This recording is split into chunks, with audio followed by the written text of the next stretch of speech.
Is, M, are का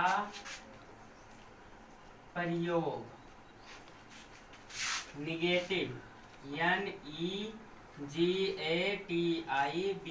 negative sentence, SENTENCE, नकारात्मक वाक्य, इसे बोलेंगे हम नकारात्मक वाक्य। ठीक है, निगेटिव सेंटेंस में क्या होगा? नकारात्मक वाक्य। इसका नियम क्या होगा? ही, सी, इट और नेम तथा एक वचनकर्ताओं के साथ, के साथ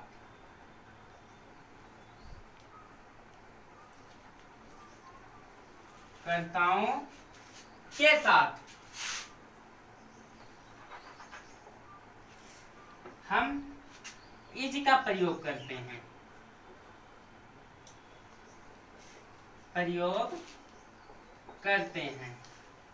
और फिर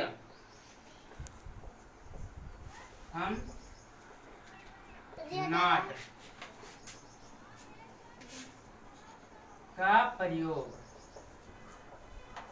करते हैं। ठीक है, जैसे मान लीजिए हमने लिखा राम एक डॉक्टर नहीं है, तो यहाँ पे हमने लिखा राम एक डॉक्टर नहीं है, तो आप ये निगेटिव सेंटेंस है, तो इसलिए हम लिखेंगे Ram is not a doctor, DOCTOR, doctor. तो यहाँ पे देखिए हम नॉट लगाए, नॉट के इसके बाद तो नॉट का प्रयोग हो गया है, ये आपका हेल्पिंग वर्ब है, इसलिए यहाँ पे हम लिखेंगे। अब यहाँ पे हम लिखेंगे वह एक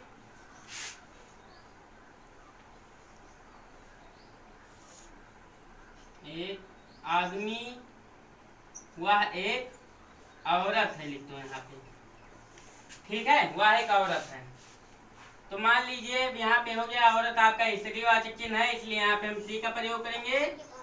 सी is a women, WOMAN, women. अब देखिए ये पूरा वाक्य क्या है आपका? अफर्मेटिव सेंटेंस है, यानी सकारात्मक वाक्य, इसमें नहीं आया है, नहीं आया है। अगर नहीं आया होता है तो आपका निगेटिव सेंटेंस होता है। अब यही वाक्य देख लीजिए दोबारा आप, वह एक औरत नहीं है, तो आपका ये है निगेटिव सेंटेंस, इसलिए यहाँ पे हम लिखेंगे ही इज नॉट। ठीक है, he is not a women, WOMAN। अब देखिए यहाँ पे ही का प्रयोग हुआ है, लेकिन ये हमारा वाक्य गलत है, इसलिए यहाँ पे हम सी का प्रयोग करेंगे ही। ठीक है, सी का प्रयोग यहाँ पे होगा, क्योंकि ये क्या है आपका स्त्रीवाचक चिन्ह है, इसलिए हम यहाँ पे सी का प्रयोग करेंगे। ठीक है, समझ में आया? अब यहाँ पे अगर लिखते हैं हम दूसरा नियम, मान लीजिए आई के साथ एम का प्रयोग करते हैं, फिर हम नॉट का प्रयोग करते हैं।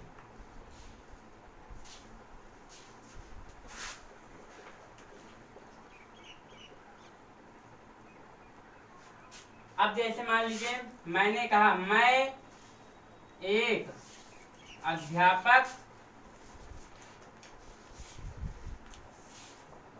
नहीं हूं, तो I am not a teacher, TEACHER, teacher. ये हुआ आपका। अब मान लीजिए तीसरा नियम क्या है आपका? निगेटिव है भाई ये ना, निगेटिव सेंटेंस है ये आप सबका। अब यहाँ पे हम लिखेंगे बी यू दे तथा बहुवचन कर्ताओं के साथ आज का प्रयोग करते हैं, आज का प्रयोग करते हैं, फिर हम नॉट का प्रयोग करते हैं। जैसे मान लीजिए